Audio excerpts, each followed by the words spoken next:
Hello everyone and welcome to this week's video tutorial. Today will be board number 9 from Dubious positions and how to attack them. Again, this will be a same direction cannons analysis, and without further ado, let us begin. Same direction cannons. Red would choose the file Chariot. Black goes for the rank Chariot. P3 plus 1. Black rank Chariot crosses the palace. Proper horses. P7 plus 1 for the double-headed snake pawn formation, and we arrive at the dubious position or position of discussion in this board. Now, after red played P7 plus 1, instead of developing his right chariot as a rank chariot, black chose to play C2 equals to 1 so that he could develop his right chariot as a foul chariot. Now, this is not a good idea at this point in time because the original intention was that black wanted a foul chariot so that he could add more pressure on this file in conjunction with the rank chariot. But this would be wishful thinking on his part because red would be simply faster. So with C2 equals to 1, red will continue with R9 equals to 8. Black develops his chariot as a foul chariot, and red immediately pushes the cannon across the river to black's pawn rank for the pawn rank cannon and thus form a blockade. So at this point in time, we can see that most of the material is concentrated on this side of the board. Red would have 1, 2, 3 pieces. Black would have 1, 2, 3, 4, 4 pieces over here. So at this point in time, black could play p4 plus 3 to patrol the riverbank, offering to trade the pawns, and thus develop his material. Now, would r4 plus 6 be a viable option? Okay, would r4 plus 6 be a viable option? For example, let's say instead of r4 plus 6 to caress the horse, red will simply play r8 plus 2, protect the horse. So this chariot will eventually have to move away, and this would be a loss of a move because red will play the advisor, strengthen his central file, and be even better off. So that is why r4 plus 6 is not a viable option. So r4 plus 3 will be the better option, and at this point in time, black could continue his attack, now targeting this flank because the horse was now very vulnerable. Now this move would catch black off guard, and it was a very tightly compact and tightly knit move that would be in conjunction with red's attack on this flank. Now this would be the position of discussion for this board. Now if red played, let's say, c8 plus 5, this would not be a viable option because after trading material, although red would gain a central pawn, these two horses are now vulnerable to a fork by the black chariot, and red would have material concentrated over here. He would not have to worry too much about his flank because black would be prepared to chase the cannon away and thus gain some momentum in his attack. In fact, according to the authors, black could have seized the initiative at this point in time. So c8 equals to 5 is not viable. Neither would r2 plus 6 be, because r2 plus 6, black would immediately offer a trade of pawns, capture the pawn to attack the horse, and black is prepared to sacrifice material. Now, after sacrificing the horse, this pawn will now become a very big threat to red's left flank. Now, the losses that red had sustained would be far greater than gaining the piece, and there are many possibilities at this point. One would be c5 equals to 4 to capture the chariot, etc., etc. So black would be in all sorts of, red would be in all sorts of trouble, and this cannon will also be a target of attack, etc. So generally speaking, this is still a very complicated position, but black will sacrifice material to attack, and the pawn is now breathing down the red king's neck. So this threat cannot be ignored.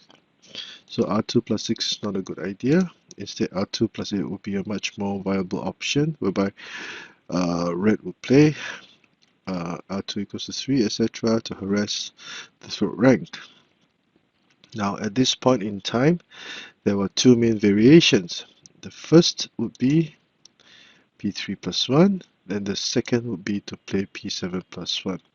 Now, one might wonder, usually in this situation, when the chariot, when an enemy chariot moves the third rank, one of the most instinctive or even habitual things to do would be to move an advisor to impede the movement of this chariot. Now, would this be a good idea at this point?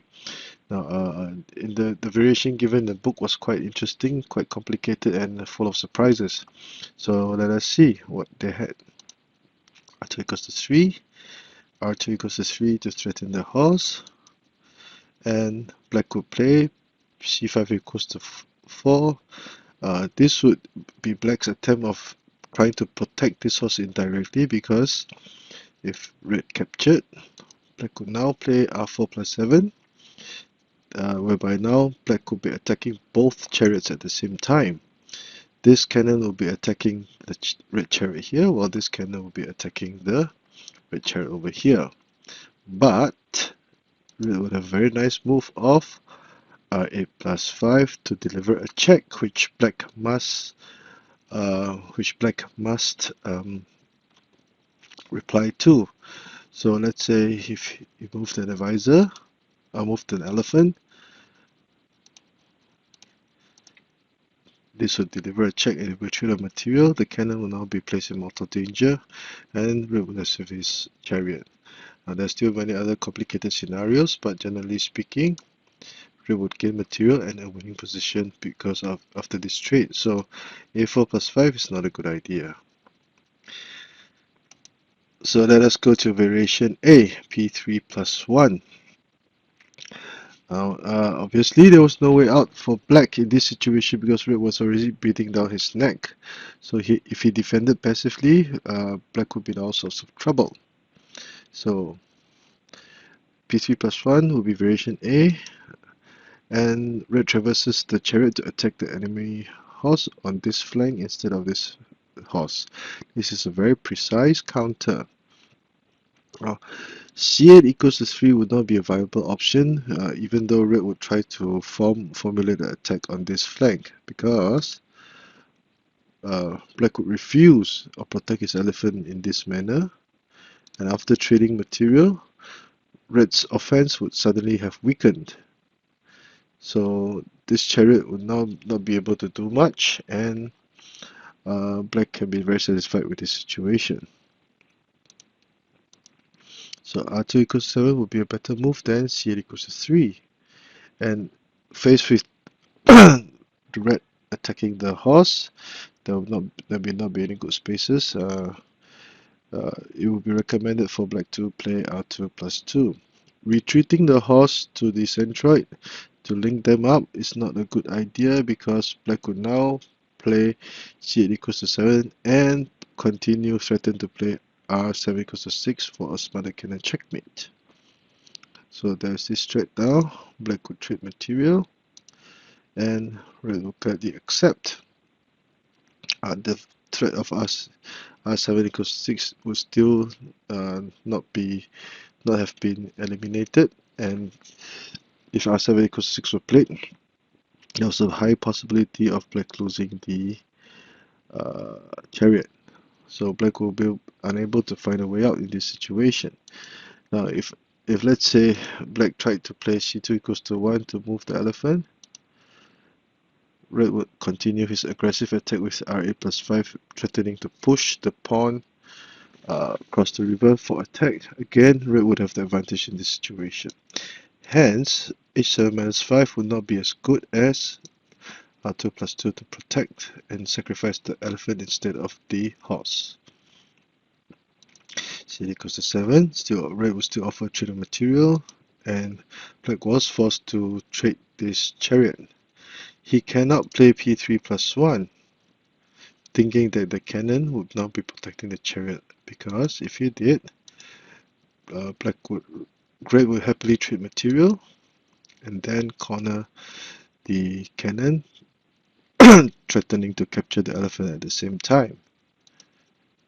And after capturing the elephant, red will now be able to organize or orchestrate an attack on this flank.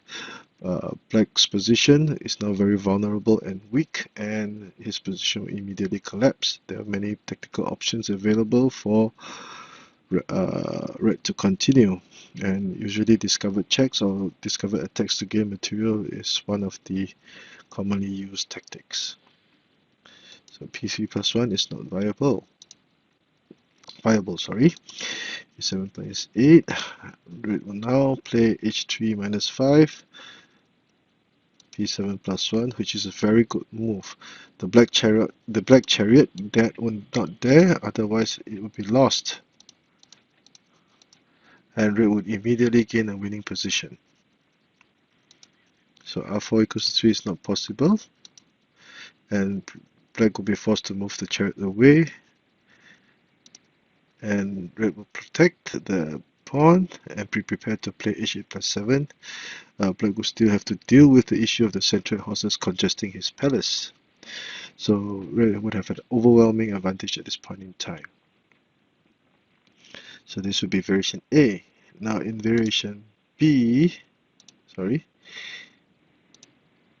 p7 plus 1 was played. Now again, red moves the pawn to give his horse some room for development, but unfortunately black would try to retreat his horse to if not, let's say if he moved, red would simply capture the pawn, apply a pin on the black pieces, and there will be much this is one of the possibilities. Another possibility would be to capture the elephant for attack, so red will have an easy time ahead. So h3 minus 5, black was prepared to trap and capture the red chariot. c8 plus 1 would be red's method of starting a series of tactical combinations. It is a very aggressive and vicious play that would give red quite an overwhelming advantage. There are two sub-variations, there were several sub-variations at this point. The first would be e7 plus 9, and the second would be r2 equals to 1 that were discussed. Now, before we continue, would c1 minus 1 be a good idea, whereby black immediately attacks the trapped chariot? Answer would be no, because red will simply play c8 equals to 5 to offer a trade of chariots. And this would be the key move, or why this move is viable, because red will now attack the central file and be prepared to checkmate with c3 plus 3. So if it moved, again, black would play r3 equals to 2 and go for the smarter cannon checkmate, or the heaven and earth cannons checkmate. So that is why this is a bad move, because black had forgotten about his flimsy defense. p7 plus 1, would it be a good idea? The answer would be no, because again, the cannon will attack the horse. Check. And red would enjoy a huge advantage. The horse is trapped. If the pawn advanced, red can capture it, and black would have gained an elephant in the process. So red would enjoy a huge advantage. So in variation BA, e7 plus 9 was played to prevent or to resolve the threat of the smarter cannon checkmate. Again, red would attack, trade chariots, and instead of capturing, red would use 3 will use his chariot to trade for 3 of black's pieces. So at this point in time, 1, 2, 3, 2 chariots, 1 horse. Red would have 1 chariot, 1 cannon, 2 horses. And Red will continue his assault on the central file. This is a very powerful move, allowing the horses to be linked, and Red is prepared to storm the central file. D7 plus 1. And even though black tried to trade chariots, which of course Red would have to accept, Red would be able to master a very ferocious attack on black's central file. So this is variation BA. Now in variation BB, R2 equals to 1 is played, whereby Red would desperately move his chariot to safety for the time being. So even if R2 equals to 1 were played, Red would still go for attack the horses, and Black would use the cannon instead of the horse to capture the red cannon, hoping that this cannon will now be able to offer some sort of a pin on this file so that Black could try to turn the tables. If he had played h5 plus 7, Black could immediately play r8 plus 7 and still threaten to capture the horse. If it moved away, capture the pawn, and again the advantage that Black would have would be that Red would have would be overwhelming. So c1 equals to 7, and of course, since nothing was protecting the central pawn, Red would take it, chasing the center cannon away, and Red will sacrifice material. Actually, this would be a trade, because if captured, Black will capture the black chariot. And another excellent move by Red. On the surface, it would seem that Red was protecting the horse, but there was always a threat of a checkmate by traversing to the Red file. Now, of course, Red cannot play p3 plus 1, otherwise Black has r4 equals to 5. Okay, let's say if Black would have this move available. So if he captured, the red horse cannot move, or this would be a check. So Black would in fact gain back lost material and even turn the tables. So that is why r3 minus 1 cannot be played. So r8 plus 2 to protect the horse, and Black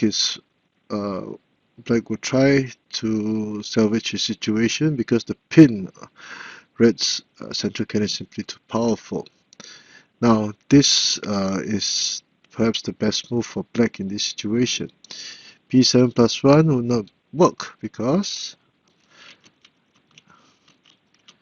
Red would now go threaten the checkmate, and Red would now win for sure after capturing the elephant.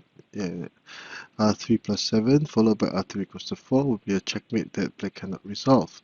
And with the king already out on the red file, it would be pointless for Black to capture the red cannon. So Black could win for sure. Now if r4 equals to 5 were played, Red would play sorry, Black would move his horse to the other file to offer a trade of material. But at this point in time, Red would have a material advantage, 2 chariots, 1 horse versus 1 chariot, 1 horse and 1 cannon, and this would probably most likely lead to victory for Red. Now, of course, r4 equals to 2 to capture the horse is not viable, because the red chariot would now protect the cannon. 2 pieces would be pinning 3 pieces, and there's always the threat of this chariot over here. So of course, this would be one of the worst scenarios for Black. So h7 plus 5 was Black's attempt to try to turn the tables, but it would fail, because now Black tries to form a blockade. However, Black would be prepared to take the to capture the pawn and go for the smarter cannon checkmate. The black's right chariot has yet to be developed, and it will be impossible for it to move and save this flank in time. So black has a hard time trying to escape the inevitable. So let us go through this board again in the eyes of black. Let me just go back a little bit. Okay, now p7. Okay, let's do it over. Central cannon, file versus rank chariot. So far so good. Double-headed snake pawns, and this will be the dubious move. Black tries to gain some momentum by hoping to develop his chariot as a file chariot. Unfortunately, red's position is already up, and he will gladly form a blockade, and this will be the position of discussion. Black will move the chariot to patrol the riverbank as he prepares to trade pawns. 2 plus 8 will be red's sudden shot out of the blue to attack. And there are two main counters. The first will be p3 plus 1, and the second will be p7 plus 1. If p3 plus 1, this chariot will now wreak havoc, play r2 equals to 7, forcing the chariot to defend in this manner. And now black would keep on toying with the opportunity of attacking this elephant. After trading chariots, again, if the chariot captured the pawn, the black chariot will be lost. So this is not viable. And f4 plus 1, the chariot is forced away, and red will play e3 plus 1 to stabilize, protect this pawn, and red will have a huge advantage. In variation B, p7 plus 1, if p7 plus 1 were played, red will attack the other horse, forcing the centroid horse to be linked as black tries to gain material. A plus 1, a very tough and immediate counter. The chariot cannot retreat, or this would be a check, and the red chariot will capture the black chariot for free. So e7 plus 9 will be black's first attempt in variation BA. File equals to 3. Again, the red cannon wreaks havoc after trading material. Red will attack the central file. If the chariot will obviously have to move away, otherwise p5 plus 1 will mean that black will lose the chariot and red would have 2 horses, 4 pawns versus 1 black horse and 4 pawns. And at this point in time, if the chariot moved away again, p5 plus 1 would be played, the horse would be pinned, and red would have a very nice position going to the end game. Variation BB will be r2 equals to 1, whereby black would move the chariot to safety, but again, the red's attack is fast and furious, even offering a horse for black to capture. But another nice move, but red will now focus his entire attack on this file, threatening to go for the checkmate. And again, red would have a very powerful position. Black would have a hard time trying to escape the inevitable. It will be checkmate in 4 moves. So I hope you've enjoyed this video. If you like the work that I've been doing, please do subscribe to my channel, and I will keep doing more videos to satisfy the needs of Xiangqi lovers everywhere. And about dubious positions, I think I personally have benefited a lot after making this series of videos, and the lessons presented would need some time to digest, but I think they are very important, and as I mentioned before, both Master Xiangqi and Grandmaster Zhang Chen did not hold anything back when they wrote this book. So have a good weekend ahead, and please do subscribe to my channel. Thank you.